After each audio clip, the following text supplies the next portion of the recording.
कौन वो लोग हैं जो आपके बिजनेस में इन्वेस्ट करेंगे, किसको रीच आउट करें, किस प्लेटफॉर्म से, किस मीडियम से, जिससे ये आसान हो जाए इन्वेस्टर को ढूंढना।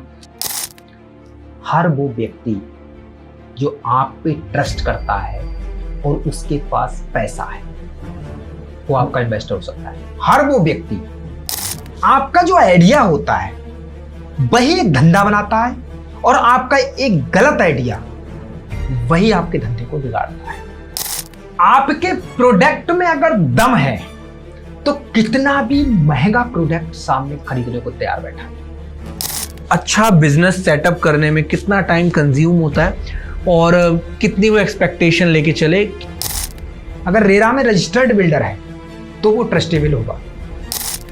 कोडैक कंपनी बर्बाद हो गई, वो इनोवेशन ही नहीं कर पाई अपने अंदर, तो आपको देखना भी है कि मेरा कॉम्पिटिटर कौन है। स्टार्टअप करना है ना तो यार इसके लिए बहुत ज्यादा दिन रात मेहनत करनी पड़ेगी, और लोग ना तैयार नहीं है मेहनत करने के लिए, लेकिन चाहते हैं कि बिजनेस करना है हमें। उन लोगों को क्या आंसर दोगे आप? Hello everyone, welcome to our podcast. तो आज का जो हमारा पॉडकास्ट होने वाला है वो होने वाला है यार इन्वेस्टमेंट से रिलेटेड। वो होने वाला है उन यूथ के लिए, उन यंगस्टर्स के लिए जो इन्वेस्ट करना चाहते हैं लेकिन कंफ्यूज है कि लाइफ में करे क्या, चाहे उनके पास पैसे हो या ना हो। लेकिन आज इस पॉडकास्ट से उनको डेफिनेटली एक सॉल्यूशन मिलने वाला है, क्योंकि जो गेस्ट हमारे साथ इस स्टूडियो में मौजूद है उनका नाम है पवन कुमार, एंड वो फाउंडर है कोहो ग्रुप के, एंड एक वो रियल एस्टेट एक्सपर्ट भी हैं, बिजनेस कोच भी हैं, और वो आज हमें बताएंगे इस पॉडकास्ट के थ्रू कुछ ऐसी टेक्टिक्स, कुछ ऐसी टिप्स जो कि डेफिनेटली आपकी लाइफ में हेल्प करने वाली है आपको एक बिजनेस माइंडसेट बनाने में। क्योंकि देखो डाउट आज की डेट में हर इंसान के पास होता है कि उसको करना क्या है। उसको ये नहीं पता होता कि यार आफ्टर कॉलेज उसने क्या जॉब करनी है, या उसने बिजनेस करना है, कहां पैसे मिला, इन्वेस्टर्स कैसे ढूंढूं, स्टार्टअप करूं या ना करूं। There are so many questions जो उसके दिमाग में घूमते रहते हैं। लेकिन आज इस पॉडकास्ट से हम वो सारे क्वेश्चंस को सॉल्व करने की कोशिश करेंगे, क्योंकि हमारा भी टारगेट ये रहता है कि यार जितने भी यूथ इश्यूज फेस कर रहे हैं उनका सॉल्यूशन हम इन पॉडकास्ट के थ्रू दे सकें, एक एजुकेटिव कंटेंट हम आप लोगों के साथ शेयर कर सके। सो बिना किसी देर के स्टार्ट करते हैं इस पॉडकास्ट को। हेलो पवन जी, कैसे हैं आप? मैं बढ़िया हूँ। ठीक है, तो मेरे को एक चीज बताइए, आप रियल एस्टेट एक्सपर्ट भी हैं, आप बिजनेस कोच भी हैं, तो ये दोनों जो कैटेगरी है ये देखो मिलती भी है कहीं ना कहीं, लेकिन टोटली डिफरेंट प्लेटफॉर्म्स हैं। बिजनेस तो हर जगह होता है, लेकिन एज अ बिजनेस कोच भी होना कोई आम बात नहीं है, राइट? yes. तो हम बात करेंगे आपसे बिजनेस से रिलेटेड, फिर हम धीरे धीरे आएंगे रियल एस्टेट के ऊपर। हाँ, आ सकते हैं आप। ठीक है। और तो मैं आपसे एक चीज पूछना चाहूंगा कि लेट्स सपोज किसी को अपनी लाइफ में बिजनेस स्टार्ट करना है, उसको नहीं पता कि वो बिजनेस कैसे स्टार्ट करे, ना ही उसका कोई फैमिली बैकग्राउंड है बिजनेस का, ना ही उसका कोई ऐसा बिजनेस माइंडसेट है पहले से, लेकिन वो चाहता है कि वो बिजनेस स्टार्ट करे, अपनी लाइफ को थोड़ा ईजियर बनाए, और उसके पास जीरो इन्वेस्टमेंट है अभी। तो कैसे वो एक बिजनेस को स्टार्ट करे, क्या उसको वो अप्रोच रखनी चाहिए एज अ बिजनेस कोच, आप बताइए। शिवम सर, इसमें आपने कंबाइंड क्वेश्चन कर लिए सारे। अब इसको मैं आपको अलग अलग पार्ट में डिफाइन करता हूँ जी। सबसे पहले तो उसने बिजनेस में आने की सोची जी। क्यों सोची?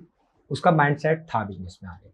जब बिजनेस का उसके माइंड में, जब दिमाग में बिजनेस करना आया तो उसके माइंड में दिमाग में बिजनेस करना है। यूथ के लिए चाहे कोई भी हो सकता है। और अगर उसके पास पैसे नहीं है तो कैसे आ सकता है? तो आपको बताएं, बिजनेस किसी भी व्यापार को करने के लिए आपको 4 चीजें होनी चाहिए।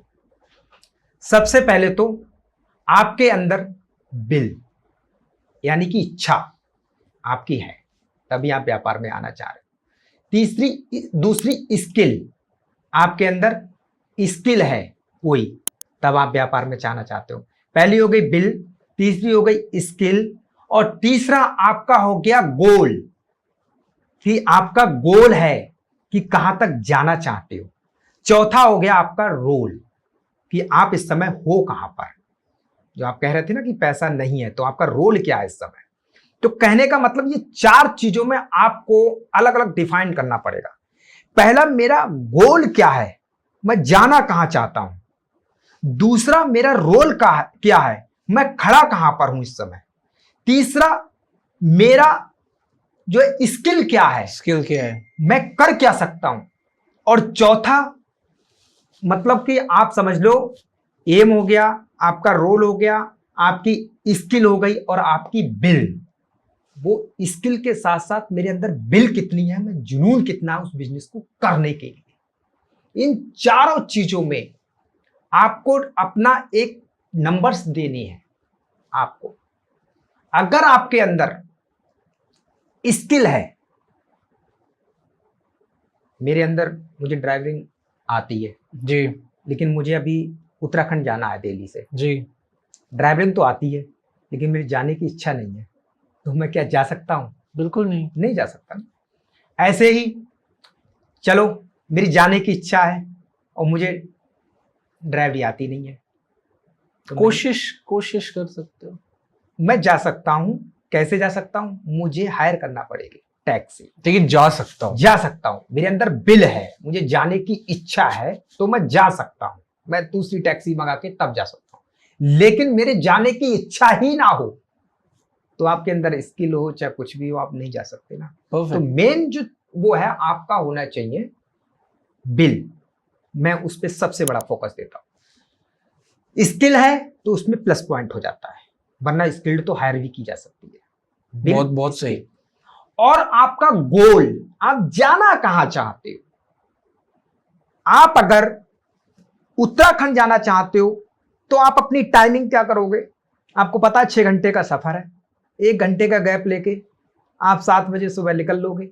अगर 7 बजे निकलते हो आप, तो 6 घंटे में अगर देखा जाए तो 1-2 बजे तक आप पहुंच जाओगे। राइट। अब आपको अहमदाबाद जाना है और जाना है टैक्सी से, तो आपको आज की सुबह निकलना पड़ेगा, तो कल की शाम को पहुंचोगे। जी। आपका जो गोल है, आप हो कहां? आप दिल्ली में बैठे हो, अहमदाबाद जाना चाहते हो, तो फिर आपके लिए उसी तरीके की प्लानिंग बनाना पड़ेगी। और आप किस टाइम पे जाना चाहते हो? फर्स्ट मूवर एक होता है, दूसरा होता है फास्ट मूवर। फर्स्ट मूवर क्या होता है कि वो तेजी से चला, सॉरी, फर्स्ट मूवर पहले आया और फास्ट मूवर हुआ वो तेजी से चला। मुझे अहमदाबाद जाना है जी। और आपको भी अहमदाबाद जाना है। राइट। आप मुझसे पहले चल दिए, आप टैक्सी से जा रहे हो या आपने अपनी कार उठाई, आप चल दिए, और मुझे आपसे पहले पहुंचना है। मैं फ्लाइट बुक करूंगा, शाम को पहुंचूंगा, मैं देखूंगा आप आओगे दूसरे दिन को, मैं पहले ही पहुंच जाऊंगा वहां। तो ये हो गया फास्ट मूवर। तो आपको प्लानिंग इस तरीके की बनाना पड़ेगी कि आप जाना किस लेवल पे चाहते हो और किस समय तक जाना चाहते हो। तो आपका जो गोल है उसको मील के पत्थर में कन्वर्ट करना पड़ेगा आपको। मील के पत्थर जो रोड पे लगे हुए होते हैं, किलोमीटर वाले मील के पत्थर, उनको कन्वर्ट करना पड़ेगा कि मुझे अहमदाबाद जाना है या मुझे अभी मुंबई निकलना है और मुझे 4 घंटे में पहुंचना है, तो आपको फ्लाइट का सहारा लेना पड़ेगा। आप सीधे समझ लीजिए। तो आप किस तरीके का व्यापार करना चाहते हैं? अच्छा, दूसरी चीज आपको स्किल के बारे में बता देता हूं। मैंने आपको स्किल दे दी बहुत सारी, बहुत स्किल्ड है आपके अंदर, बहुत बढ़िया आप वीडियो एडिटिंग कर लेते हो, सब कुछ कर लेते हो, सारी चीजें कर लेते हो, नॉलेज तो है आपको जी। लेकिन आपको इंप्लीमेंट करने का मन नहीं, आप इंप्लीमेंट नहीं कर रहे हो उसमें। क्या आप टिक पाओगे? आपको इंप्लीमेंट भी करना पड़ेंगे, आपको इनोवेशन भी लाना पड़ेंगे। कोडेक कंपनी बर्बाद हो गई, वो इनोवेशन ही नहीं कर पाई अपने अंदर। सबसे फर्स्ट कंपनी थी वो रील वाले कैमरे में, कोडेक। यस। कोडेक बर्बाद हो गई, वो इनोवेशन नहीं कर पाई। दुनिया रील वाले कैमरों को छोड़ रही थी, डिजिटल कैमरे आ गए, वो अपने को इनोवेशन नहीं कर पाई, वो बर्बाद हो गई, खत्म हो गई कंपनी। तो आपको देखना भी है कि मेरा कॉम्पिटिटर कौन है और मैं, और समाज चाह क्या रहा है, लोग चाह क्या रहे हैं, आपको वो भी चेंजिंग लाना पड़ेगी। जैसे आपको एक छोटी सी कहानी के माध्यम से मैं समझाता हूँ। बहुत सही। एक सबने सुनी होगी कहानी, वो एक खरगोश और कछुआ की कहानी थी। उसमें सबको पता है कि कछुआ जीत जाता है, खरगोश हार जाता है। बिल्कुल ठीक है। लेकिन फिर खरगोश क्या कहता है कि देख, मैं रुक गया था रास्ते में उस बार, अब की मैं रुकूंगा नहीं, अब की मैं रुकूंगा नहीं, अब दोबारा से करते हैं दौड़। मुझे पता है मैंने एक गलती करी थी, उसने वो गलती से सुधार कर ली, बोले दोबारा से दौड़ करते हैं। कछुआ बोला ठीक है कर लो। दौड़ दोबारा से होगी तो प्लेटफार्म मेरा होगा, प्लेटफार्म मेरा होगा। बोले ठीक है। उसने आपकी लक्ष्य रखा नदी के पार, बोले वो लक्ष्य है। अब खरगोश तो चक्कर मारता रहा नदी के इधर इसी पार, कछुआ पार चला गया, निकल गया, अब वो जीत गया। कैसे जीता?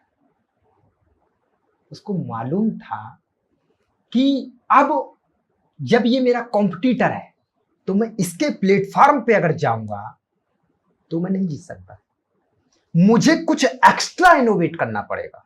उसने रास्ता ही चेंज कर दिया, उसने पानी का रास्ता पकड़ा और सीधा चला गया जी। अगर वो इनोवेट नहीं करता तो वो हार जाता, वो हार जाता। तो इसीलिए आपको कुछ इनोवेशंस भी लाना पड़ेंगे ऐसे, जिससे आप जो है व्यापार में मोनोपोली प्राप्त कर सकें। और आपने दूसरा क्वेश्चन किया था कि किसी के पास पैसा नहीं है तो आप कैसे करें? एग्जैक्टली बहुत बड़ा क्वेश्चन है एंड आई गेस बहुत- एवरी यूथ इज इसी चीजों से जूझ रहा है एक इंसान जूझ रहा है। कि कैसे बिजनेस स्टार्ट करे अगर एक भी पैसा नहीं है। हर बड़ी कंपनी को आप उठा के देख लोगे तो एक छोटे से कमरे से शुरू हुई है। चाहे अमेजॉन ले लो, उसने बुक सेलर के रूप में शुरुआत करी थी। चाहे फ्लिपकार्ट ले लो, उसने भी छोटे से धंधे से शुरुआत की थी। चाहे आप ओला ले लो, ओबर ले लो, कोई भी ले लो, एक छोटे से प्लेटफॉर्म से शुरू करिए।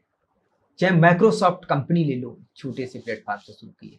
लेकिन आप ये कह रहे हो बिल्कुल भी पैसा नहीं, इन्होंने छोटा मोटा पैसा लगाया लेकिन बिल्कुल भी नहीं है, तो आपको इन्वेस्टर की आवश्यकता पड़ती है। तो आपको आइडिया में दम होना चाहिए। वहां पर आपको 3P का इस्तेमाल करना पड़ेगा। और कौन से हैं वो 3P? 3P मतलब प्रॉब्लम। क्या प्रॉब्लम है इस समाज के अंदर, हमारे देश के अंदर प्रॉब्लम कौन कौन सी है, हम जहां रह रहे हैं वहां क्या क्या प्रॉब्लम से लोग जूझ रहे हैं। पहली P उसका सॉल्यूशन आपको ढूंढना पड़ेगा। पहली P प्रॉब्लम, उसका सॉल्यूशन ढूंढना पड़ेगा। दूसरी P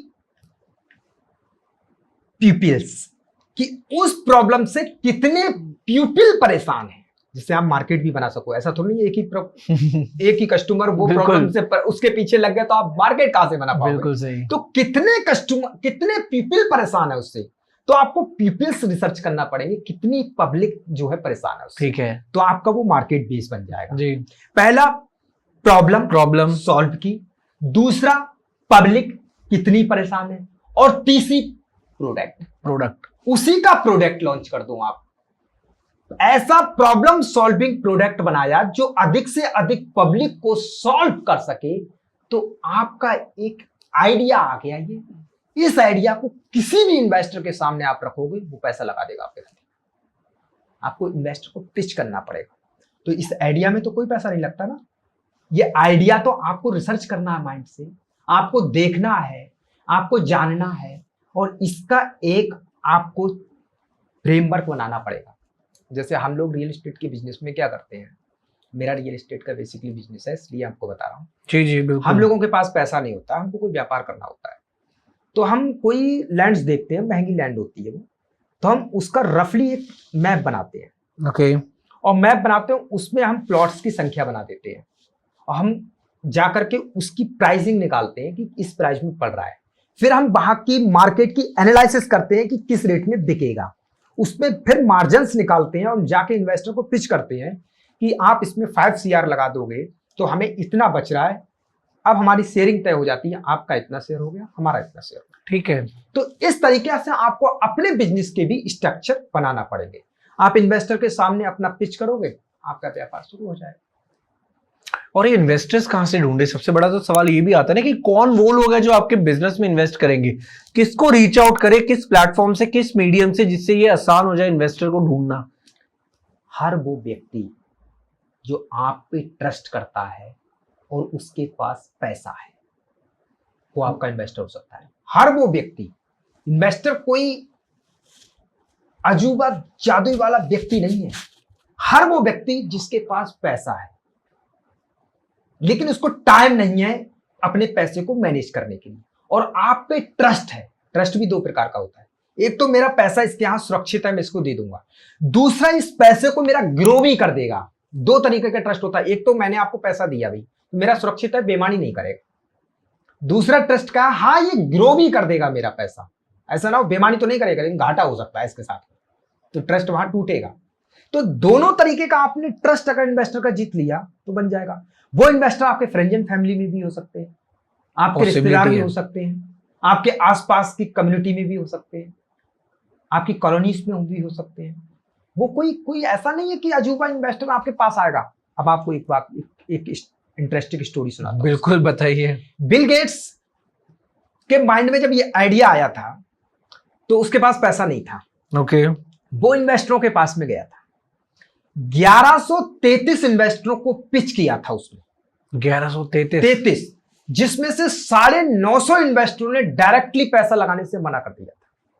लेकिन उसको प्रोडक्ट लॉन्च करना था, उसको वो कंपनी बनानी थी।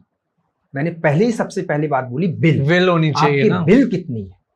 तो 1133 लोगों में से 950 ने डायरेक्ट मना कर दिया, और आप समझ लीजिए 80 लोगों ने उसमें से वादा कर दिए लगाएंगे, लेकिन लगाया। मात्र 53 लोग बचे।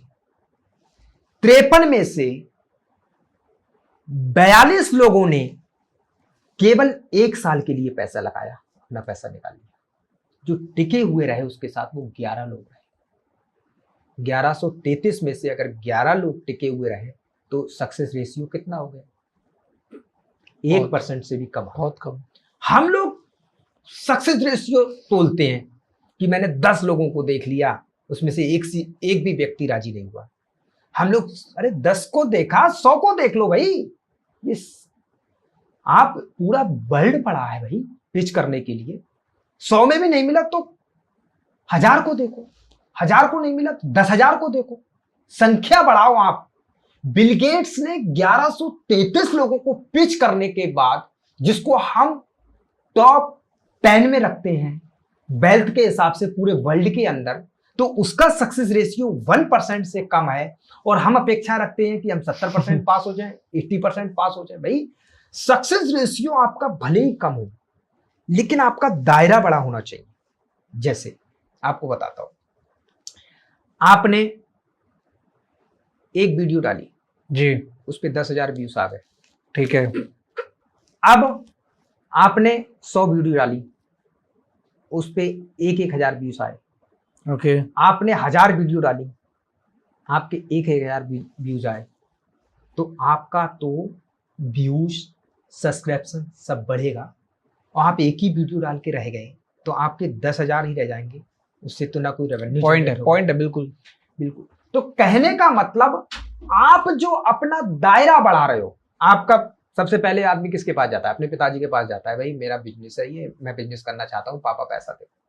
अब पापा के पास पैसे नहीं है, फिर क्या जाता है? वो चाचा के पास जाता है, मामा के पास जाता है, ये रिलेटिव होते हैं। फिर भाई के पास जाता है, राइट। फिर और कजिन के पास जाता है, फिर आस पड़ोस के पास जाता है। धीरे धीरे करके वो सबके पास चला जाता है। अब जाकर के गांव में और बड़े बड़े लोग होते हैं, उनको आइडिया देता है। उसके बाद जो आसपास के शहर को होते हैं उनके पास जाता है। तो जाकर के अगर वो लगातार जाता रहेगा तो कोई ना कोई उसके साथ इन्वेस्टमेंट करने वाला मिल जाएगा। और फिर भी अगर वो नहीं भी मिल रहा है तो उसको इतनी नॉलेज मिल जाएगी, जो क्वेश्चन आंसर जो करे उन इन्वेस्टरों ने, उनका अंतिम जवाब इतना परफेक्ट होगा कि वो लास्ट में जाकर के पिच कर लेगा।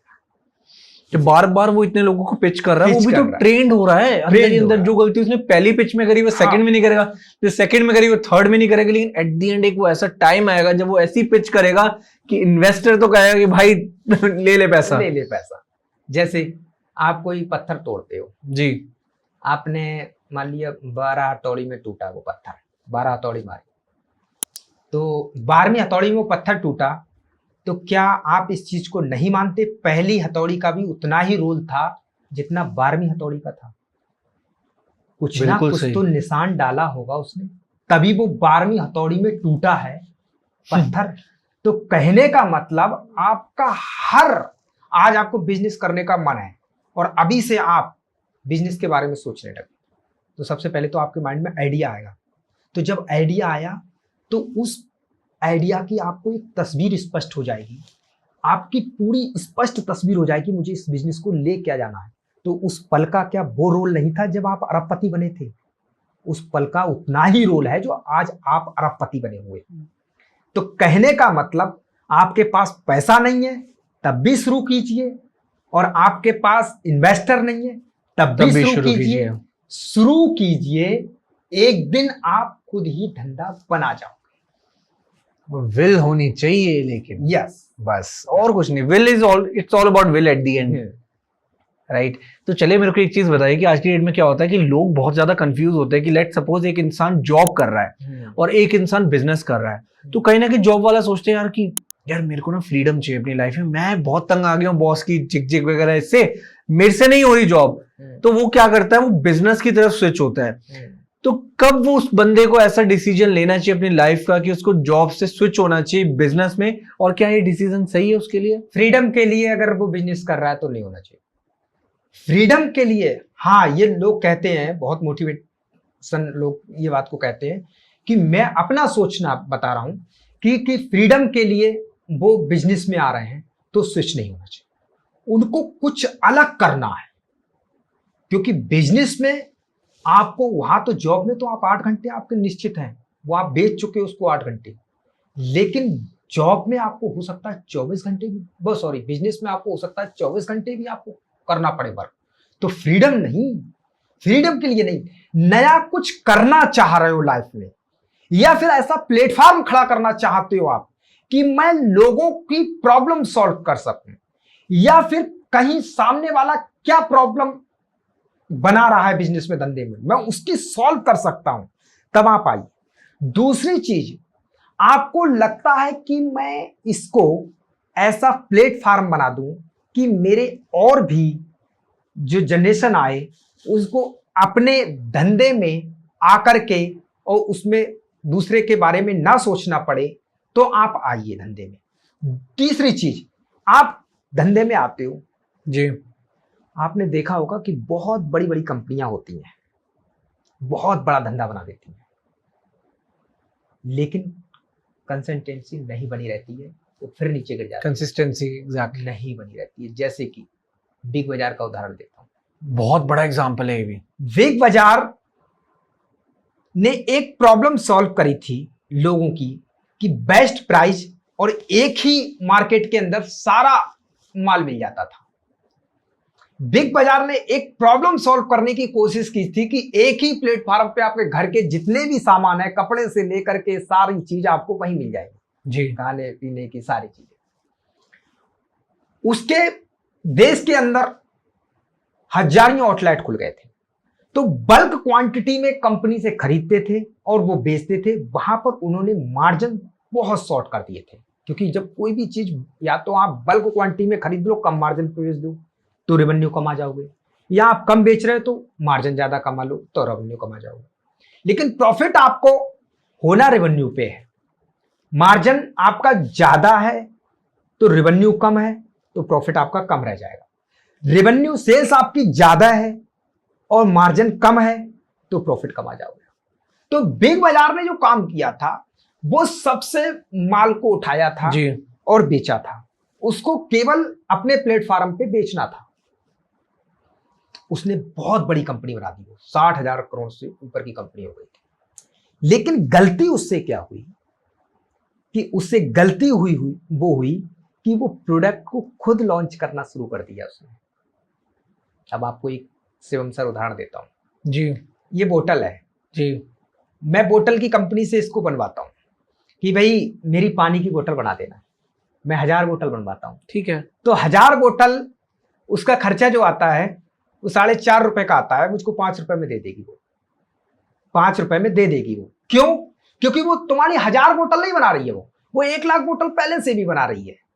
इसलिए उसने पूरा मैनेजमेंट और पूरा प्रोसेस सिस्टम वो बना रखा है। इसलिए आपको वो, अब आपको ये बोतल की कॉस्ट आ रही है वो 5.5 रुपए आ रही है खुद की। अब ट्रांसपोर्ट का खर्चा अलग रहेगा, वो घर पे पहुंचाने में 5 रुपए दे देती है। अब आप मार्जिन कम नहीं कर सकते। बिग बाजार तो इसलिए व्यक्ति खरीदने जा रहा था कि एक ही प्लेटफॉर्म पे सारी चीजें items मिल मिल जाएंगी जाती और हैं। मार्जिन भी, मतलब प्राइस भी ठीक है। रीजनेबल। अब क्या हुआ, अब उन्हें प्राइस बढ़ाना पड़ गया अपनी चीजों का। जब अपना खुद का प्रोडक्शन शुरू किया तो जाकर के 60,000 करोड़ की कंपनी 9,000 करोड़ में बिकी। तो जो आपका जो आइडिया होता है वही एक धंधा बनाता है, और आपका एक गलत आइडिया वही आपके धंधे को बिगाड़ता है।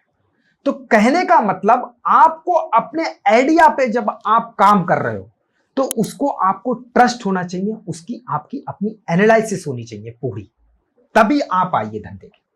ठीक है, चलो मेरे को एक चीज बताओ कि लेट्स सपोज आपने बिजनेस तो सेटअप चलो करवा दिया हमारा, लेकिन किसी को सबसे बड़ा जो टास्क होता है वो हमेशा होता है सेल्स का, कि सेल्स कैसे बूस्टअप करनी है, क्या क्या वो टैक्टिक्स होती है, क्या क्या वो तरीका होता है किसी एक बिजनेस की सेल्स को बढ़ाने का। बेसिक से कुछ ऐसे स्टेप्स समझा दी ऑडियंस को जिससे ये चीज आसानी से लोग समझ पाए। देखो, सेल्स बोले तो एक तो सेल्स हो गई, दूसरी मार्केटिंग हो गई। Okay. मार्केटिंग और सेल्स में दोनों में फर्क है। सेल्स होता है प्रोडक्ट को बेचना, मार्केटिंग होती है उसका फेस कराना, दोनों में फर्क है।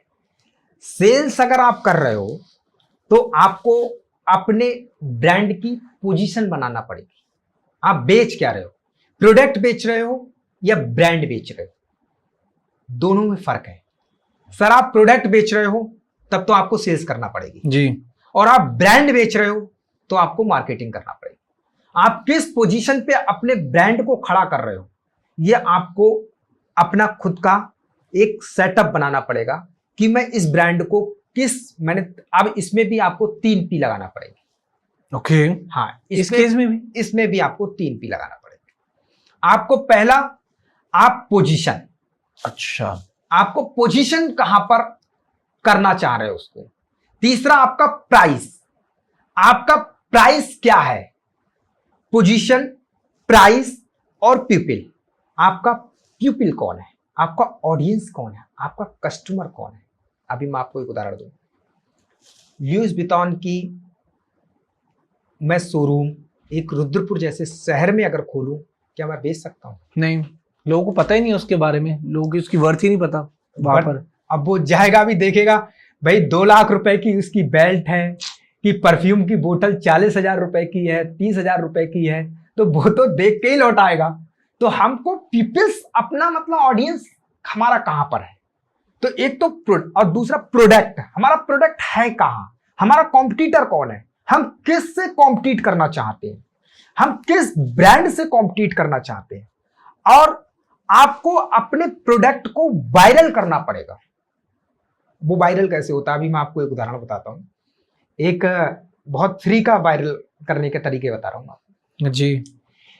एक ने किसी शोरूम का बिल डाल दिया कि टमाटर 1 किलो 250 रुपए केजी, उसने बिल डाल दिया वो, और पीछे से फ्लिपकार्ट ने उस पर ट्वीट कर दिया ट्विटर पे, अरे ये 250 रुपए के टमाटर, मैं तो 250 रुपए में आपको कुर्ती दे दूंगा, मैं तो आपके बच्चों के कपड़े दे दूंगा, आपके घर तक डिलीवरी करके दे दूंगा। उसने अपना, उससे ज्यादा जो वायरल हो गया उसका ट्वीट हो गया। जो ऐसा होता है, हाँ होता है बिल्कुल। उधर जोमोटो ने क्या किया, अरे हम तो 250 रुपए में आपको पूरी फैमिली के लिए खाना दे देंगे, फ्रेंच फ्राइज दे देंगे, पिज्जा दे देंगे, और आपको कोल्ड ड्रिंक भी दे देंगे साथ में, और आपके घर तक पहुंचा देंगे।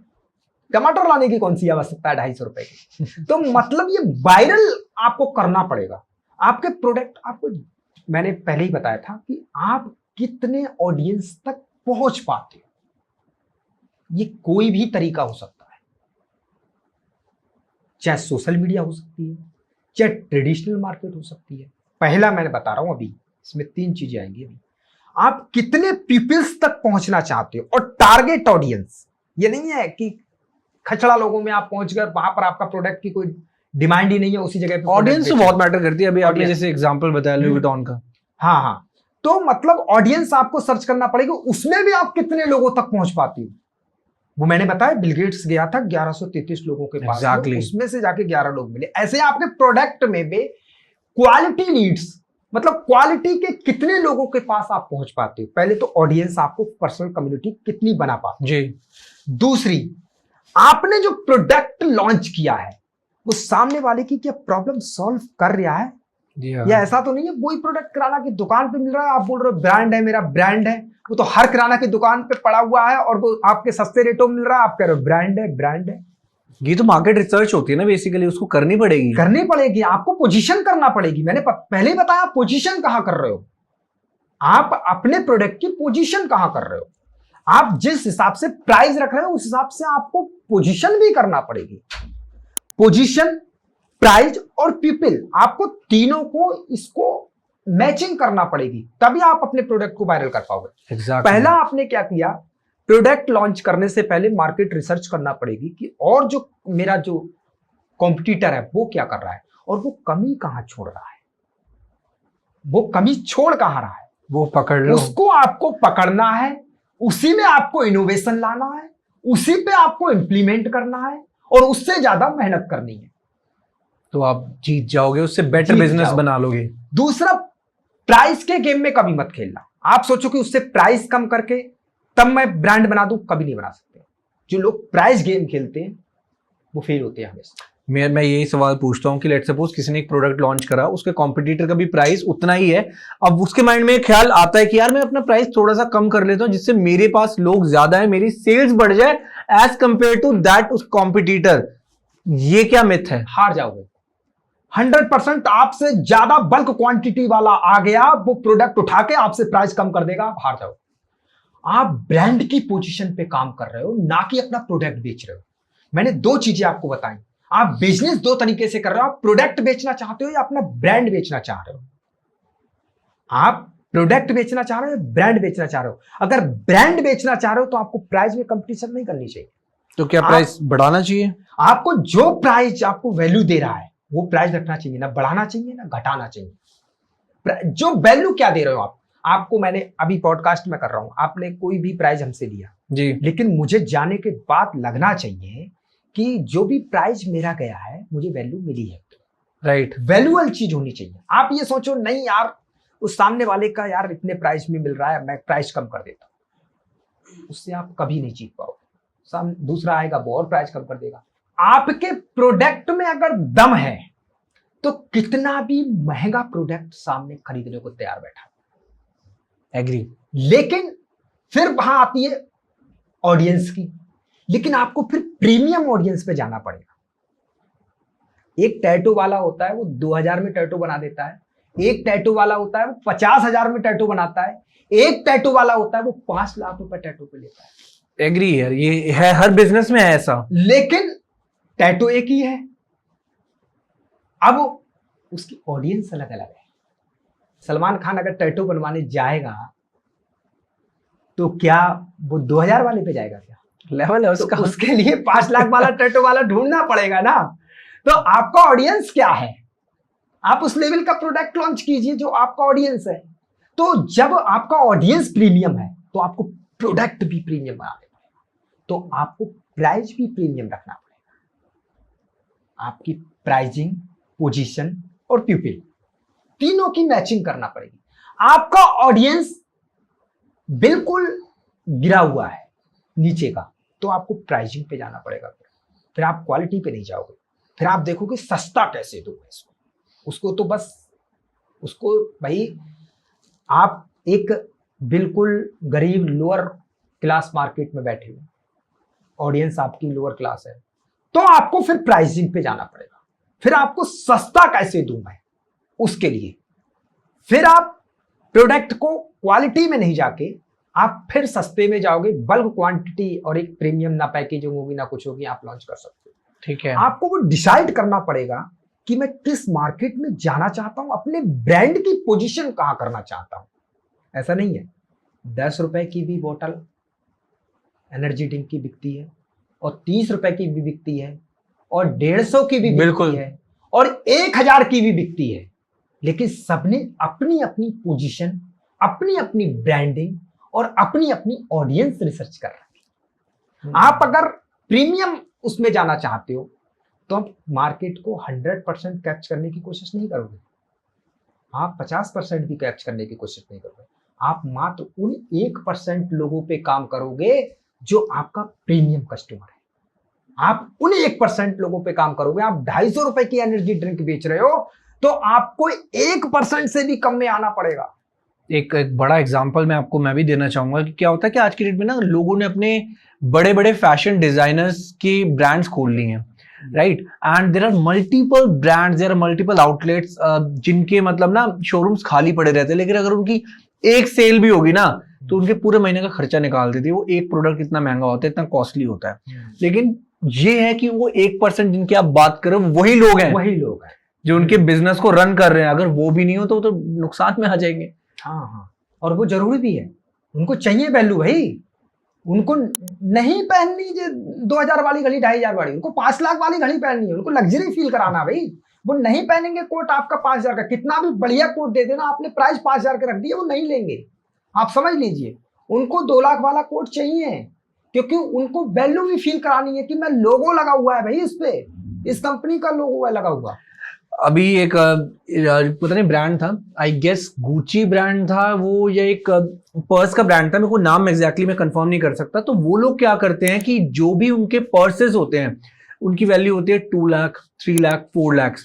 अगर उनके साल में वो पर्सेस नहीं बिके ना, व्हाट दे डू इज, जो उनका स्टॉक होता है ना, अगर उनको स्टॉक खत्म करना होता है, ये नहीं कि वो डिस्काउंटेड रेट पे बेचें, वो उन सारे बैग्स को जला देते हैं, डिस्ट्रॉय कर देते हैं, कि सो दैट उनके ब्रांड को कोई कम रेट पे ना ले पाए। आप लुइस विटान कंपनी की, लुइस विटान की, हाँ लुइस विटान की बात कर रहे हो, वो उन्होंने अपनी पोजीशन बना रखी है। एलवी वो डिस्काउंट नहीं देंगे, नहीं देते, वो सीरियसली डिस्काउंट नहीं देंगे, भले ही उनको अपने प्रोडक्ट में आग लगाना पड़ जाए। अगर आपने ये माइंडसेट बना रखा है, ये अच्छा है माइंडसेट, वो उसके लिए अच्छा है, लेकिन आपके लिए अच्छा नहीं हो सकता है। वो आप पोजीशन क्या कर रहे हो, आपको हो सकता है फिर आपने वो लुई विटान के उस पे जाना चाह रहे हो, तो इतना पेशेंस है?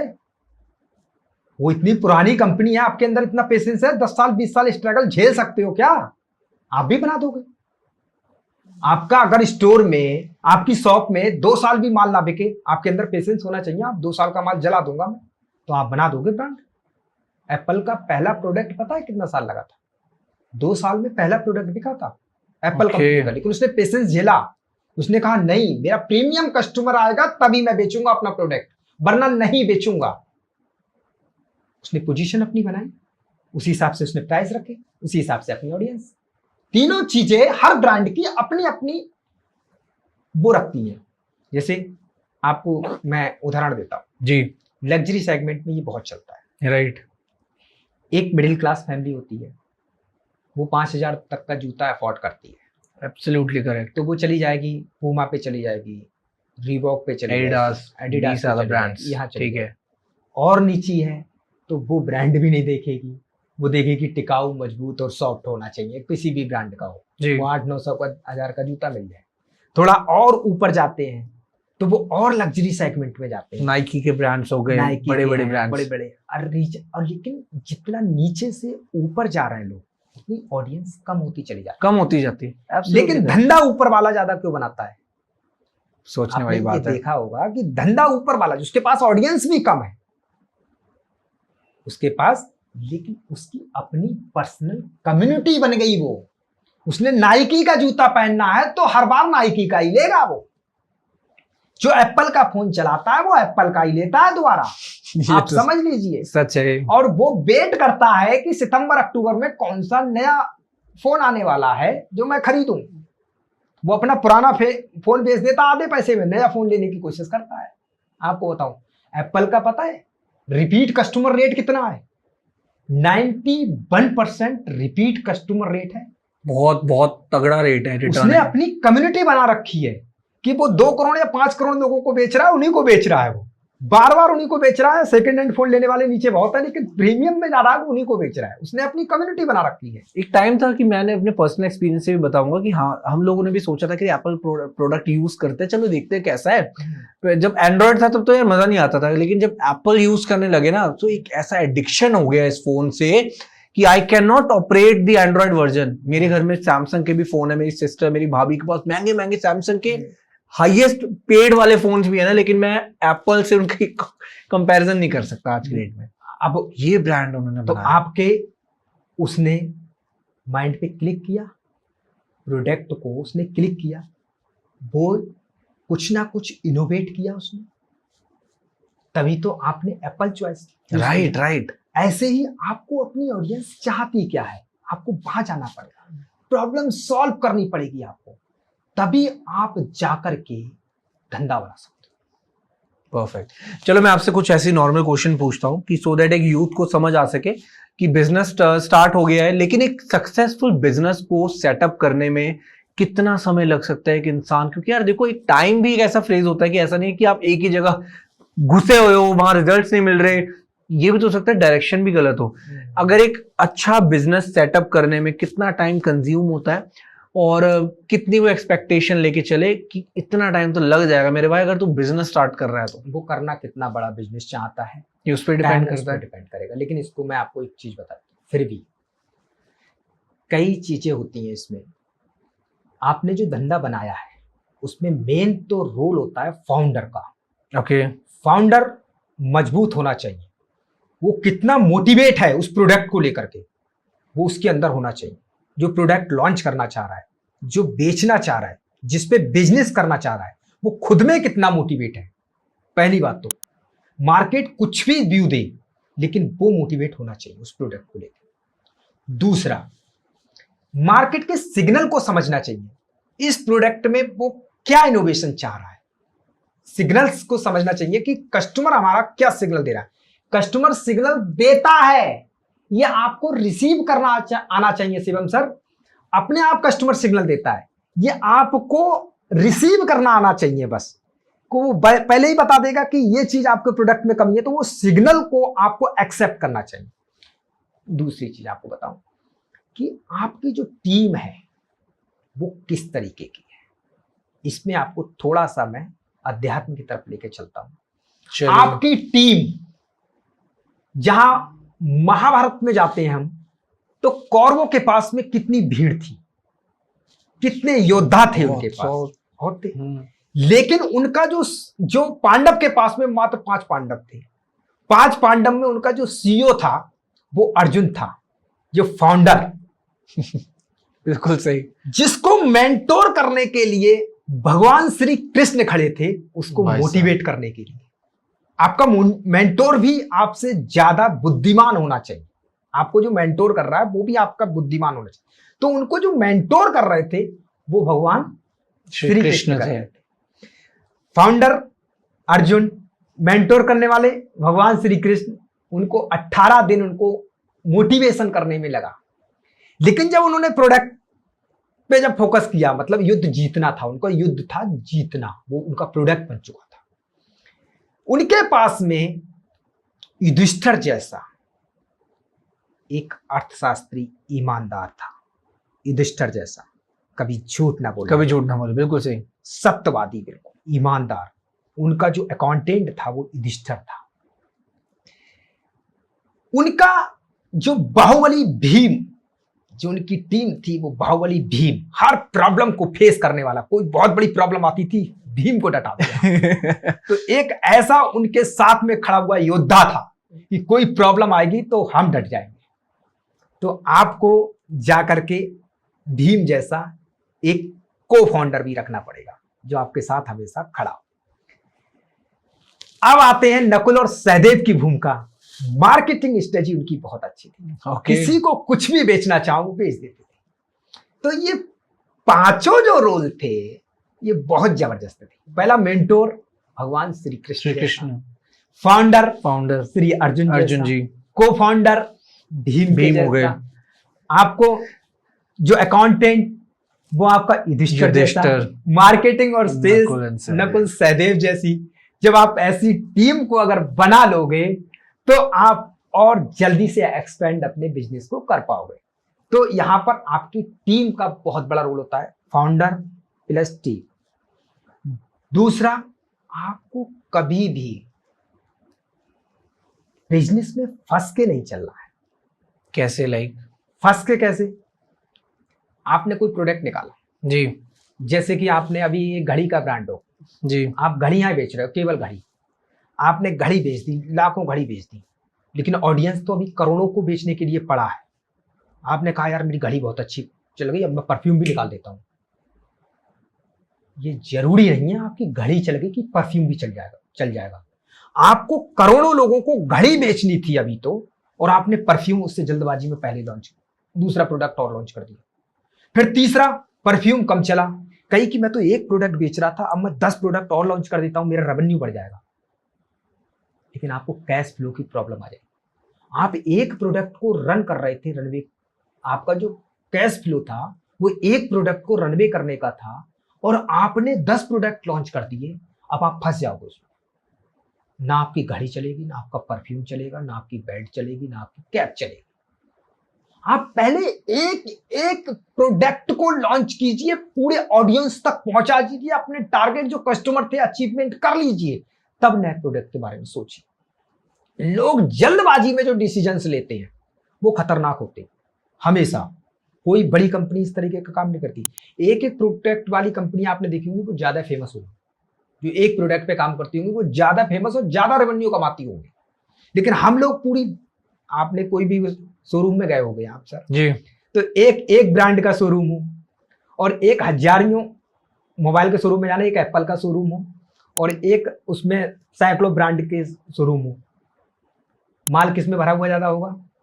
जिसमें सैकड़ों ब्रांड होंगे, उसमें बहुत लिमिटेड क्वांटिटी होगी, लेकिन धंधा कौन ज्यादा बनाता होगा? सिंगल वाला। सिंगल वाला। तो आपको कभी जल्दबाजी नहीं करना है, फंस के नहीं चलना है कि कैश फ्लो की प्रॉब्लम आ गई, आपका रनवे तैयारी नहीं है आगे का। आपको हर चीज के लिए आपको बहुत ज्यादा डीपली जाना पड़ेगा अगर बड़ा धंधा करना चाहते हो। आपने कह दिया ना कि धंधा बन चुका है, अब उसको एक्सपेंड कैसे करना है, तो आप समझ लीजिए, एक शहर से 2 शहर, 2 शहर से 3 शहर, 3 शहर से 4 शहर। आप जब तक एक ही प्रोडक्ट को आपको बेचने के लिए भाई 150 करोड़ की जनसंख्या है, और जो आपने कस्टमर बनाए हैं आपने पूरा कैच तो कर ही नहीं पाए हो आप। अब उसमें आप प्रोडक्ट पे प्रोडक्ट लॉन्च करते चले जा रहे हो, लॉन्च करते चले जा रहे हो, लॉन्च करते चले जा रहे हो, हम भाई नहीं कर पाओगे। पतंजलि के पास में 70 प्रोडक्ट हैं, बैद्यनाथ के पास में 800 प्रोडक्ट हैं, रेवेन्यू पतंजलि का ज्यादा है, रेवेन्यू पतंजलि का ज्यादा है। प्रोडक्ट से कभी धंधा नहीं बनता, तो रेवेन्यू बनता है सेल से। हम एक ही प्रोडक्ट की कितनी सेल कर देते हैं, इससे बनता है। तो कहने का मतलब आपको कैश फ्लो की कभी प्रॉब्लम नहीं आने देनी है। तीसरी चीज आपको शिवम सर बताऊं जी, कि कभी भी प्रोडक्ट को लॉन्च करने में जल्दबाजी नहीं करनी। कभी भी प्रोडक्ट अगर आप लॉन्च कर रहे हो तो उसको कभी जल्दबाजी नहीं करनी। आप जो भी प्रोडक्ट बनाना चाह रहे हो उस पर जा करके सिग्नल्स लीजिए, मार्क ऑडियंस के सिग्नल लीजिए कि इसमें कमी क्या रहेगी, इसको सोचो, सैंपल्स प्रोवाइड कीजिए, फिर वो सिग्नल मिले, फिर उसको नए इनोवेट कीजिए, इनोवेट करते रहिए जब तक आपका फाइनल प्रोडक्ट ना बन जाए। अब मैं आपको एक उदाहरण देता हूँ। मैंने एक ऐसे वीडियो कंटेंट वाला ही था, वो मिल गया मुझको। बोले यार मेरी जो है, मैं कहाँ से यूट्यूब को शुरू करूँ और कैसे शुरू करूँ। तो मैंने एक काम करूँ, आप खुद की, बोले फर्स्ट वीडियो कैसे डालूंगा। मैंने एक काम करो, एक मिनट की आप 25 वीडियो बनाओ, 25 वीडियो बनाओ, और खुद वीडियो को सुनो, फिर बनाओ, फिर सुनो, फिर बनाओ, फिर सुनो, फिर बनाओ, फिर सुनो। आपने तो 25 वीडियो बना ली। आप 25वीं वीडियो जो सबसे अच्छी वीडियो लगे वो लॉन्च कर दो। ऑडियंस के लिए तो होगी वो सबसे पहली वीडियो, राइट, लेकिन आपके लिए तो 25वीं वीडियो होगी। ऑडियंस के लिए तो पहली वीडियो होगी, लेकिन उसमें क्वालिटी अलग दिखेगी आपको, और आप पहली वीडियो बना के डाल देते हो आपको क्वालिटी नहीं आएगी। राइट। तो कहने का तात्पर्य ये है कि आप जितना डीपली घुसोगे अपने प्रोडक्ट लॉन्च करने में, उतना ही ब्रांडेड प्रोडक्ट बना सकते हो। Got it. कहीं ना कहीं आपको लगता नहीं कि एक स्टार्टअप फाउंडर के लिए अगर कोई इंसान एक बिजनेस स्टार्ट कर रहा है तो उसको बहुत सारे इश्यूज फेस करने पड़ सकते हैं। लेट सपोज कि अगर वो बिजनेस स्टार्ट करना है, पहली बात अगर वो मैरिड है तो उसको डेफिनेटली पूरा टाइम वो अपने घर वालों को नहीं दे सकता, ना ही अपनी फैमिली को दे पाएगा वो प्रॉपर टाइम, और उसको सारा ध्यान अपना सिर्फ उस बिजनेस को स्टार्ट करने में देना पड़ेगा। सो लोगों की जो मेंटालिटी है वो कहीं ना कहीं ये भी हो चुकी है कि यार अगर स्टार्टअप करना है ना तो यार इसके लिए बहुत ज्यादा दिन रात मेहनत करनी पड़ेगी, और लोग ना तैयार नहीं है मेहनत करने के लिए, लेकिन चाहते हैं कि बिजनेस करना है हमें। उन लोगों को क्या आंसर दोगे आप? देखो, आपको लगता है बिजनेसमैन के फैमिली को टाइम नहीं दे पाते हैं? टाइम मैनेजमेंट होता है एक अपना। जो फैमिली का टाइम है वो फैमिली के लिए, जो बिजनेस का टाइम है वो बिजनेस के लिए। आपको ये तो फ्रेमवर्क बनाना पड़ेगी, आपको एक प्रोसेस बनाना पड़ेगी। आपको ये क्या आपको लगता है कि धंधे में मैं हमेशा गल्ले वाला, तब तो ये तो फिर मैं आपको छोटी सी बात बताता हूं। जी बताइए। फिर एक होता है रामू काका वाला बिजनेस हो गया ये तो। अच्छा। मैं हमेशा अपने गल्ले पे बैठा रहूं, मेरा अकाउंटेंट मैं पैसा संभाल रहा हूं, सेल्समैन मैं खुद हूं, प्रोडक्ट उठा के दे रहा हूं मैं खुद ही दे रहा हूं, चीनी की बोरी उठा के लेके आ रहा हूं मैं अपने कंधे पे खुद ही आ रहा हूं, सारा काम खुद ही कर लेगा तो भाई बिजनेसमैन कैसे बनेगा? अरे इसके लिए आपको पूरा फ्रेमवर्क तैयार करना पड़ेगा बिजनेस। फिर तो रामू काका वाला बिजनेस हो गया ना आपका। बिल्कुल। मैंने ना एक सही में कोट भी पढ़ा था कि that if you want a successful life then what you have to do is you don't need to earn money, let the money earn for you. आपको ऐसा काम करना पड़ेगा कि आपके पास पैसा भी आ जाए। हाँ। और वो पैसा पैसे को बनाए, पैसा आपके लिए काम करे, then you will be a successful man. तो मतलब आप अपनी फैमिली को भी टाइम दे पा रहे हो। हाँ। कि पैसा मेरे पे है, पैसा पैसा बनने जा रहा है। देखो ये सीईओ जो शब्द आया है ना, हाँ जी, हाँ जी। सीईओ वो क्या होता है? वो चीफ ऑपरेटिंग ऑफिसर जिसको बोलते हैं, तो chief executive officer, sorry C हो गया जी। जो सीईओ जो शब्द आया है ना, वो क्या है? वो केवल सोचना चाहिए उसको, बस करना नहीं होता है। जो सीईओ है वो केवल दिमाग सोचता है, करना नहीं होता है।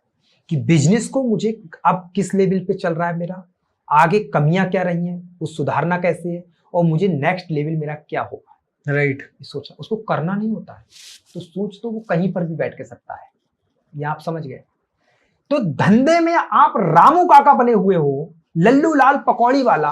हर शहर के अंदर एक जलेबी वाला फेमस होगा, हर शहर के अंदर एक पकौड़ी वाला फेमस होगा, एक कचौड़ी वाला फेमस होगा, लेकिन वो कभी भी अपने बिजनेस को बीकानेर की भुजिया नहीं बना पाता, हल्दीराम की सोन पापड़ी नहीं बना पाता। वो फेमस क्यों नहीं हो पाता? क्योंकि उसका माइंडसेट लल्लू लाल पकौड़ी वाला या फिर रामू काका जलेबी वाला बन चुका है कि मैं गल्ले पे जितना बैठूंगा उतना ही रेवेन्यू मेरा निकलेगा। आज मेरा गल्ला बंद हो गया तो मेरा रेवेन्यू नहीं आएगा। वो हल्दीराम ने और बीकानेर ने नहीं किया ना।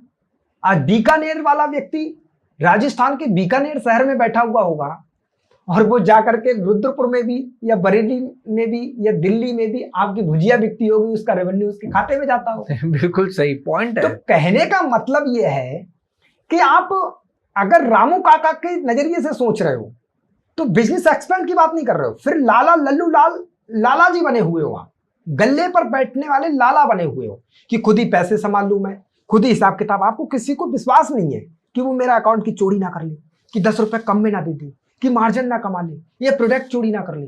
ये क्यों? आपने प्रोसेस नहीं बनाया बिजनेस का। इसके आपको प्रोसेस बनाने पड़ेंगे। आप कोई शॉप खोलते हो तो आपको एक सीआरएम सिस्टम रखना पड़ेगा उसमें कि मेरा प्रोडक्ट आ कितना रहा है और बिक कितना रहा है। आप जाकर के दुबई के स्विमिंग पूल में नहाते होते हैं, एक मोबाइल में क्लिक करते हैं और शाम को आपका पूरा पता चल जाता है कितनी सेल हुई। और एक व्यक्ति शाम को 1 घंटा 1.5 घंटा इसी में लगा देता है कि मेरा क्या क्या प्रोडक्ट बिका, क्या क्या सेल हुई। वो 1 मिनट में, 1 क्लिक में निकाल देता है मेरा कितना माल बिका और क्या क्या स्टॉक मेरा खत्म हुआ। ये रियलिटी बता रहे हैं। और दूसरा गल्ले पे बैठा हुआ 1-1.5 घंटा तो वो कैश गिनने में लगा देता है, 1-1.5 घंटा प्रोडक्ट संभालने में लगा देता है, 11 बजे दुकान बंद करता है।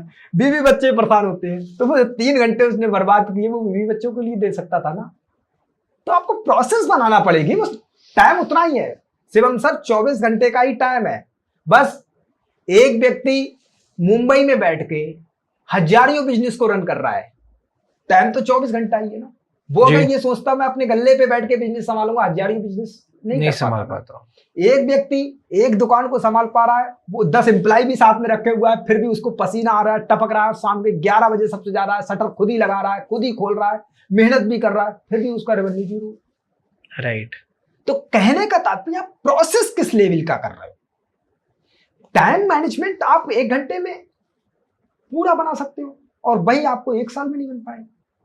आपको एक ठीक है। मैनेजमेंट सिस्टम बनाना पड़ेगा। आप बीवी बच्चों को भी समय दोगे और आप रिश्तेदारों को भी दोगे, लेकिन आपकी प्रोसेस किस लेवल की है आपको ये सोचना पड़ेगा। आपकी बीवी चाह रही है 6 घंटे और आप दे पा रहे हो 1 घंटे, तो आप डिस्टर्ब हो जाओगे, या तो आपके बीवी बच्चे डिस्टर्ब हो जाएंगे, आप डिस्टर्ब हो जाओगे। आपको ये देखो मैं इसके लिए 3 घंटे में इसको शिफ्ट कैसे करूं बीवी के लिए, और मैं अपने धंधे से 3 घंटे निकालूंगा। It's all about time management at the end. ये टाइम मैनेजमेंट का पूरा जो है सिस्टम है। गॉट इट, ठीक है। एंड इतना सब कुछ आपसे बिजनेस के बारे में जान लिया, थोड़ी सी आपसे रियल एस्टेट के बारे में बात करते हैं। यस यस, राइट, आप रियल एस्टेट एक्सपर्ट भी हैं। पहले तो मेरे को मैं आपसे जानना चाहूंगा बेसिकली कौन कौन सी स्टेट है जहाँ पे मोस्टली आप डील करते हैं, सो दैट अगर ऑडियंस आपको रीच आउट करती है किसी हेल्प के लिए, उनको पता चल सके कि रियल एस्टेट में कौन कौन सी स्टेट में आप डील करते हैं। देखो अभी मैंने उत्तराखंड में मैंने व्यापार शुरू किया था रियल एस्टेट का, ओके और उत्तराखंड में मेरा व्यापार काफ़ी एक्सपेंड हो चुका है। ओके। अब मैंने गुजरात के धुलेरा स्मार्ट सिटी में अपना व्यापार शुरू किया है। मैं वहाँ पर अपना व्यापार स्टेबल कर रहा हूँ। ओके अभी वहाँ पर मैंने 2 लैंड्स लिए और वहाँ अपना प्रॉपर्टी का काम शुरू कर दिया है। बेसिकली मेरा गोल केवल प्लॉट्स काटना, फ्लैट बनाना या फिर बिल्डिंग्स बनाना, एक बिल्डर बनना, इस तरीके का नहीं है। मेरा गोल ये है कि जो रियल एस्टेट में बिल्डरों के साथ या कस्टमर के साथ या ब्रोकर के साथ जो गलतियां हो रही हैं उनको सॉल्व कैसे करा जाए। कोई ब्रोकर का पैसा मार लेता है बिल्डर, तो कोई बिल्डर टाइम से डिलीवरी नहीं दे पाता है, कोई कस्टमर सही प्रोडक्ट सिलेक्शन नहीं कर पाता है, कोई सही प्रोडक्ट सिलेक्ट कर लेता है तो सही प्राइस नहीं ले पाता है, डॉक्यूमेंटेशन में कमी रह जाती है। तो इनके लिए सारी प्रॉब्लम सॉल्व करने के लिए मैं प्लेटफॉर्म तैयार करने की कोशिश कर रहा हूं।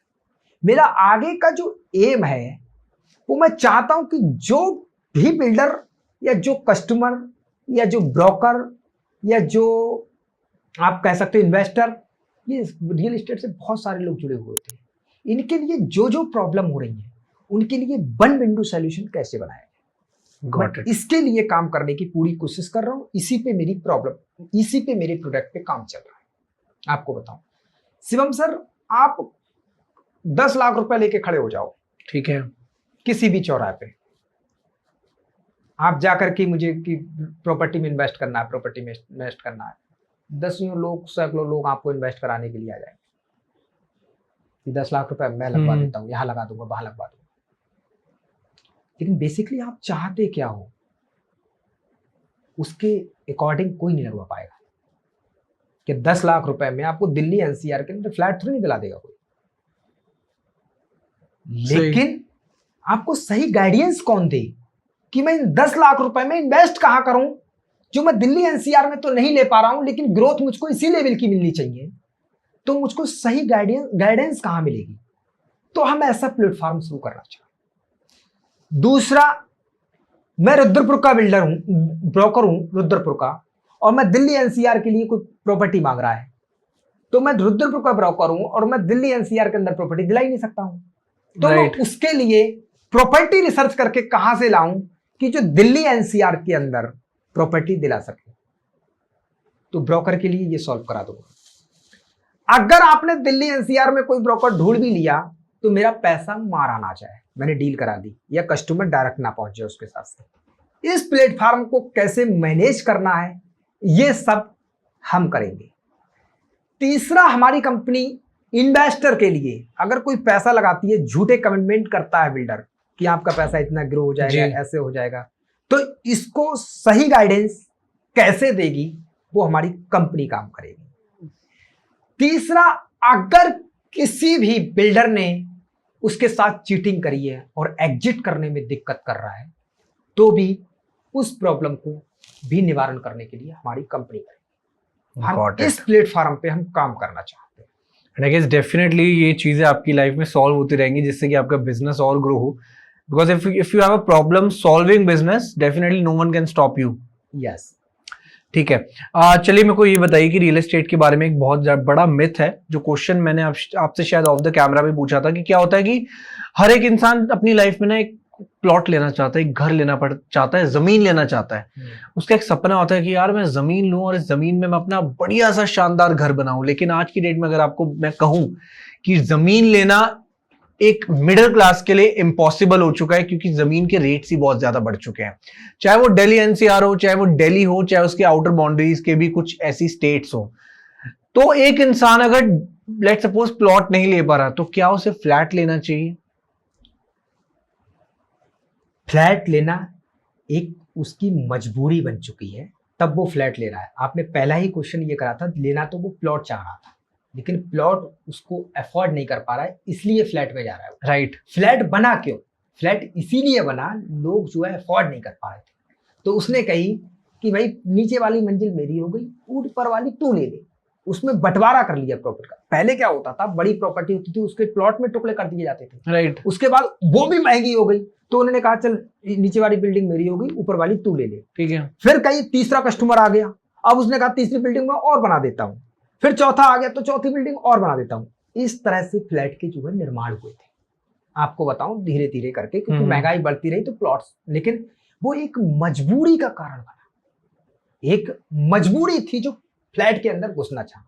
लेकिन आप अगर और डीपली जाओगे, चाहते तो आप प्लॉट ही हो लेना, अपना घर बनवाना खुद का चाहते हो, कोई नहीं चाहेगा। अगर आपको एनसीआर के अंदर आज अगर आपको प्लॉट मिले उसी प्राइस में और उसी रेट में, और आप उसमें अपने तरीके से घर बनाएं, तो आप तो प्लॉट लेना पसंद करेंगे। राइट।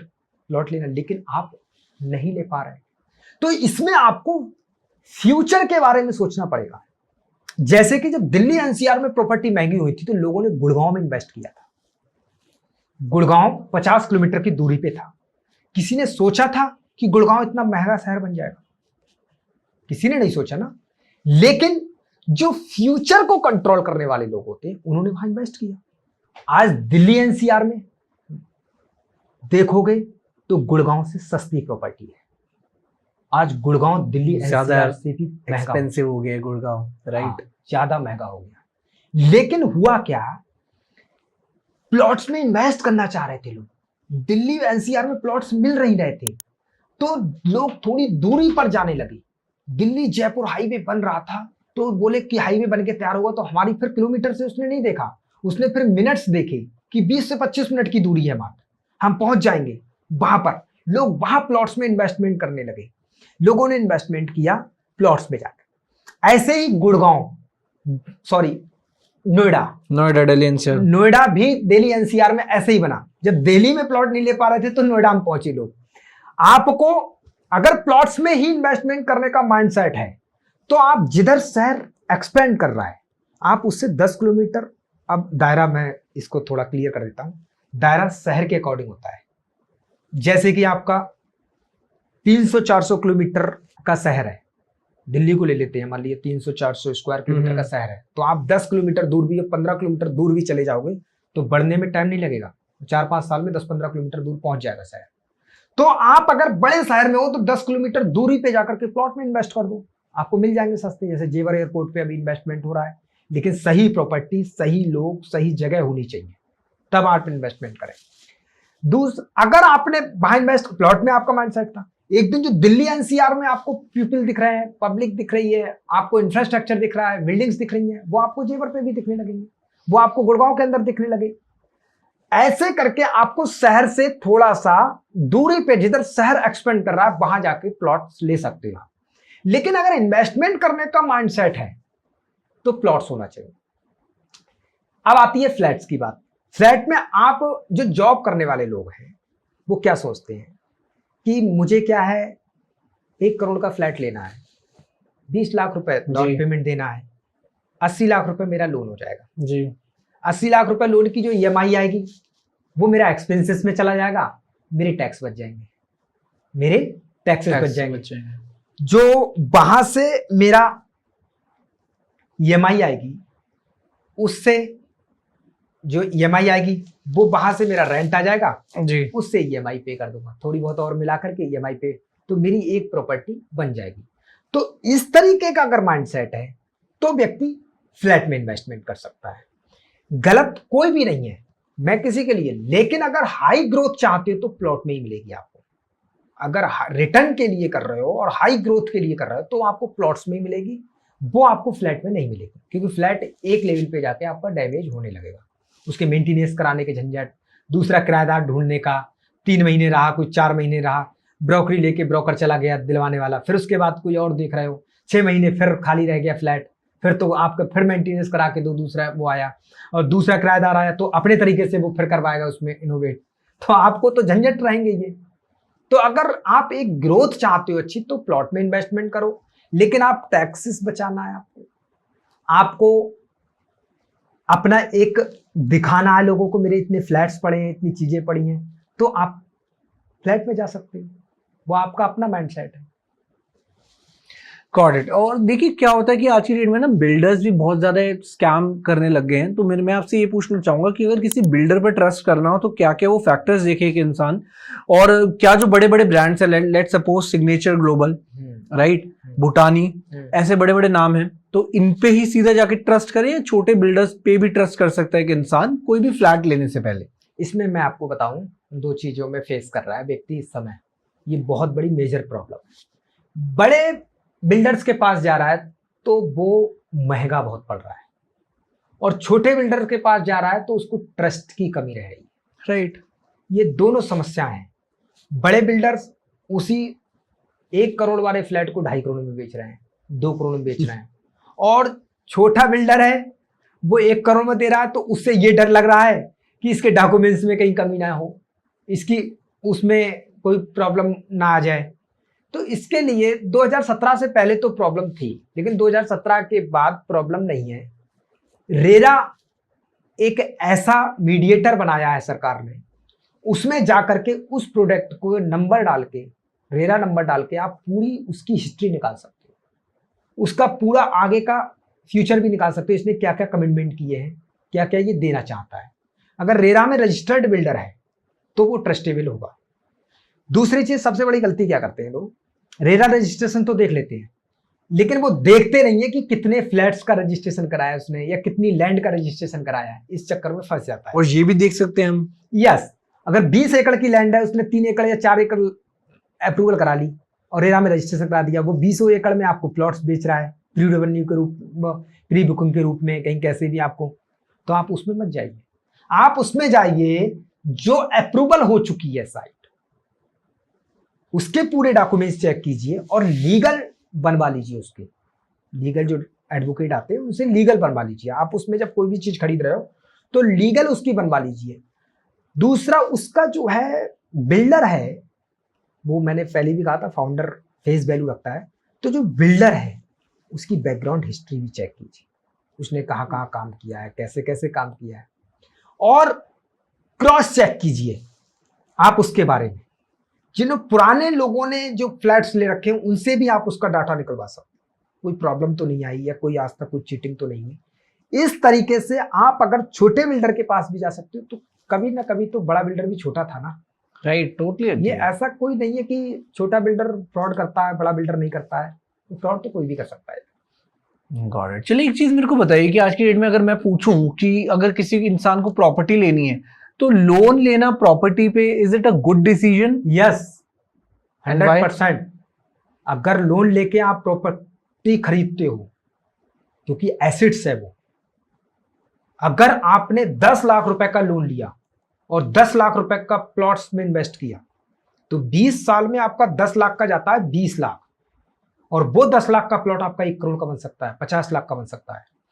दूसरी चीज, लोन आप धीरे धीरे करके चुका देंगे, आपका एक 50 लाख का एसेट्स तैयार हो जाएगा। कभी आपको कोई प्रॉब्लम आई या आपके फ्यूचर में किसी बच्चे को आपको धंधा करना है, बिजनेस करना है, उस एसेट्स को आप बेच के या उस पर लोन लेकर के आप धंधा करा सकते हो। ये गुड डिसीजन है। अगर लोन लेके आप एसेट्स ले रहे हो तो इफ एंड बट कुछ नहीं है। आपको लायबिलिटी पर खर्च नहीं करना चाहिए लोन लेके। Got it, perfect. और एक चीज मेरे को बताइए कि आज की डेट में अगर मैं बात करूं रजिस्ट्रीज की, क्या होता है कि अगर हम इन बड़े बड़े बिल्डर्स की बात कर रहे हैं, मैंने ऐसे बहुत सारे केसेस भी देखे हैं। एक बहुत ही बड़ा बिल्डर है, सिग्नेचर ग्लोबल ही है, मैं नाम ले लेता हूँ उनका। तो एक इन्फ्लुएंसर ने क्लेम करा कि यार हमने ना 2019 में प्रॉपर्टी ली इनसे फ्लैट परचेज करा। इन्होंने कमिटमेंट दी थी कि इस फ्लैट की ना हमें रजिस्ट्री हो जाएगी हमारी, और like it will take a time frame of 4 to 5 years, ठीक है, इतने टाइम में हो जाएगी। लेकिन अभी तक वो फ्लैट्स की उनकी ना रजिस्ट्री हुई, जस्ट उनको फ्लैट रहने के लिए दे दिए हैं, लेकिन लीगली अब तक वो चीज उनको नहीं मिल पाई। तो कहीं ना कहीं आपको लगता नहीं कि अगर ऐसे बड़े बिल्डर्स भी कुछ ना कुछ ऐसी चीजें करते हैं, इसकी वजह से ट्रस्ट लोगों का कम हो जाता है? हाँ, रियल एस्टेट में होता है। लेकिन आपको शिवम सर मैं एक बात बताऊं कि या तो वो प्रोजेक्ट रेरा में रजिस्ट्रेशन नहीं होगा। ओके। अगर रेरा में रजिस्ट्रेशन है तो रेरा में शिकायत करी जा सकती है उसके खिलाफ, एज ए डॉक्यूमेंट्स उसने कोई ना कोई बनवाया होगा। अगर ये कमिटमेंट कोई भी बिल्डर कर रहा है तो आप एमओयू साइन जरूर कराइए। ओके। लेकिन उस बिल्डर का रेरा रजिस्ट्रेशन होना चाहिए और उस प्रॉपर्टी का भी रेरा रजिस्ट्रेशन होना चाहिए। आप उससे एमओयू साइन करा लीजिए। आप अगर वो कमिटमेंट पे खरा नहीं उतरता है तो सरकार उसकी प्रॉपर्टी को मॉर्गेज करती है।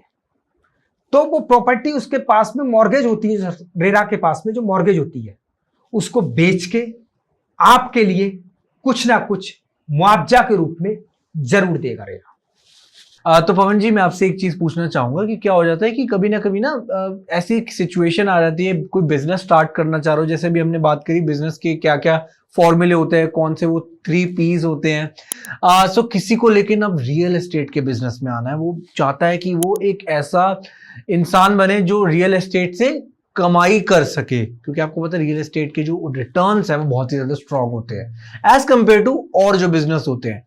तो पहला क्वेश्चन मेरा ये है कि वो कैसे रियल एस्टेट के बिजनेस में आ सकता है, और दूसरा क्वेश्चन मेरा ये है कि क्या क्या वो तरीके होते हैं उसको उस बिजनेस में टिके रहने के। सबसे पहला तो अगर वो नया है, बिल्कुल रियल एस्टेट में उसने काम नहीं किया है, ना उसका कोई बैकग्राउंड है पीछे रियल एस्टेट जी, और वो रियल एस्टेट में आना चाहता है, तो कोई भी ट्रस्टेबल बिल्डर के साथ वो काम करे, जो एज ए जॉब के रूप में भी हो सकता है, ओके, एज ए डीलर के रूप में भी हो सकता है, ब्रोकर के रूप में भी हो सकता है, किसी भी रूप में हो सकता है, लेकिन एज ए वो ट्रस्टेबल बिल्डर के साथ में पहले काम करे। अपना प्रोडक्ट लॉन्च करने की कोशिश ना करे, चाहे कितना भी पैसा उसके पास में। ओके, आप ऐसे समझिए। दूसरा, उसकी डीपली नॉलेज लेते रहे, अंदर ही अंदर चीजों को समझते रहे, कैसे वो काम कर रहा है, किस तरीके से क्या होता है, डॉक्यूमेंट्स क्या होते हैं, ये सब नॉलेज उसको लेता रहे। ये जल्दबाजी ना करे, इसको 4 साल 5 साल भी लग सकते हैं, 3 साल भी लग सकते हैं। ये ऐसा ना है कि मतलब आज ही मैं आया 3 महीने में सब कुछ सीख गया। आप जिस लेवल का धंधा करना चाहते हो उस लेवल तक आप जब तक पहुंच ना जाओ तब तक आप अपने धंधे में ना घुसिए। जैसे आप ब्रोकर बनना चाहते हो तो ब्रोकर में क्या होता है, कस्टमर से भी ब्रोकरी मिलती है आपको और बायर और सेलर दोनों से ब्रोकरी मिलती है। तो आपको देखना है कि कैसे गाइड किया जाता है, कैसे बेचूं मैं और कैसे डॉक्यूमेंटेशन चेक कराऊं, क्योंकि उसमें आपको बिल्डिंग तो बनानी नहीं है, वो तो सामने बनी हुई बिल्डिंग है, वो पसंद कर रहा है सब कुछ, आपको केवल डॉक्यूमेंट्स चेक आना चाहिए। दूसरा, आपको जो है उसकी प्रोसेस आनी चाहिए कि डॉक्यूमेंट्स मुझे तैयार कैसे कराना है। बहुत सही। तीसरा, आपके लिए सेल्स कैसी करनी है, नेगोशिएट कहाँ तक कर सकता है, इस प्रोडक्ट की वैल्यू आंकनी आनी चाहिए। कहीं ऐसा तो नहीं वो सामने वाला ज्यादा मांग रहा है और बेचारा फंस जाए, बायर फंस जाए। तो बायर और सेलर के नेगोशिएशन जो करा रहे हो आप, तो उसको खुद भी आपको वैल्यू का जज करना आना चाहिए, इसकी क्या वैल्यू हो सकती है, आप ऐसे समझिए। तो वैल्यूएशन पे आपको जाना चाहिए, डॉक्यूमेंटेशन पे जाना चाहिए, ट्रस्टेबल बिल्डर के साथ काम करना चाहिए। अब आप आते हो रियल एस्टेट में, बहुत ज्यादा आपने सीख गए, तैयारी कर ली जी, तो आप सबसे पहले सिंपली आप जाइए छोटे शहरों में, Tier 3 में आप जाइए और वहां प्लॉटिंग के बिजनेस से शुरुआत कीजिए। ओके। वो भी अपना प्रोडक्ट अब भी लॉन्च नहीं किए, उसमें 10% या 5% की शेयरिंग डाल के जो पुराने बिल्डर्स हैं या पुराने प्लॉटिंग कॉलोनाइजर हैं, उनके साथ छोटी शेयरिंग डाल के उनके साथ आप आइए धंधे के अंदर। जब 5% में आप कामयाब हो गए, फिर आप अपना शेयर बढ़ा दो, 10% कर दो, फिर 15% कर दो, 20% कर दो, 25% कर दो। इस तरीके से आप अपना शेयर बढ़ा करके चली जाइए, एक दिन आप खुद ही धंधा बना लो। ये गलतियां मुझसे हुई हैं, तो मैंने बहुत ज्यादा स्ट्रगल भी किया है, इसलिए मैं आपको ये समझा सकता हूं। आज मैं बताने के लायक हूं। अगर आप मुझसे आज से 7 साल पहले पूछते, 5 साल पहले पूछते, तो ये चीज मैं नहीं समझा सकता। Right, totally agree. और किसी को लेट सपोज आपको रीच आउट करना हो, आपकी कंपनी से जुड़ना हो, आपके साथ जुड़ना हो, कैसे जुड़े हो? आप मुझसे अगर YouTube का पॉडकास्ट सुन रहे हो तो डिस्क्रिप्शन में नंबर मिल जाएगा, आप वहां से जुड़ सकते हो।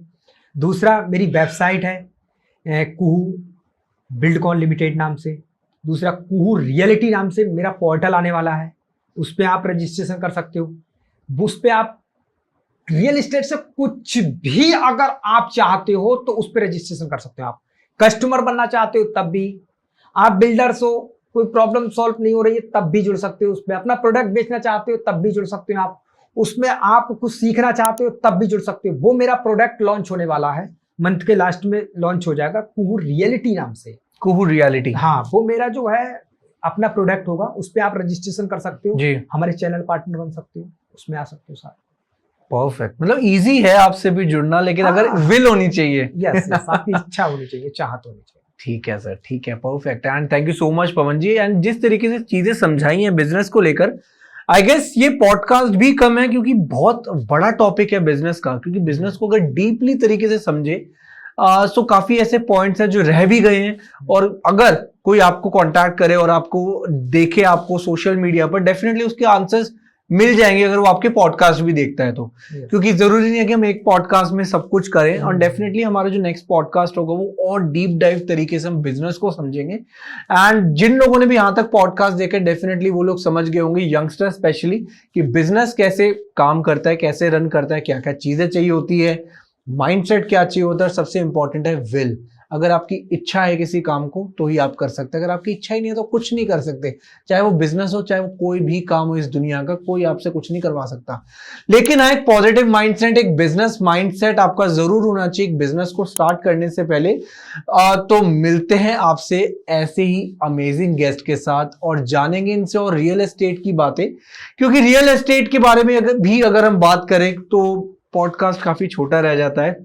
लेकिन वही है, 1-1.5 घंटे के अंदर हम जितना आपके साथ कंटेंट को शेयर कर सके, एक एजुकेटिव कंटेंट है, एक ऐसा कंटेंट जो आपको एंटरटेनमेंट के साथ आपको ज्ञान भी दे और आपको कुछ इससे सीखने को मिले, तो इसी में हम अपने आप को मानेंगे कि that we have successfully done a podcast. हमारा पॉडकास्ट उसी पर सक्सेसफुल है जब आप लोगों तक जो हम मैसेज पहुंचाना चाह रहे हैं वो पहुंच जाए। So thank you so much Pawan ji again. मिलते हैं आपसे बेहद बहुत जल्द एक अगले पॉडकास्ट में। This is Shubhi signing off from our podcast. Thank you so much everyone. Thank you so much Pawan ji.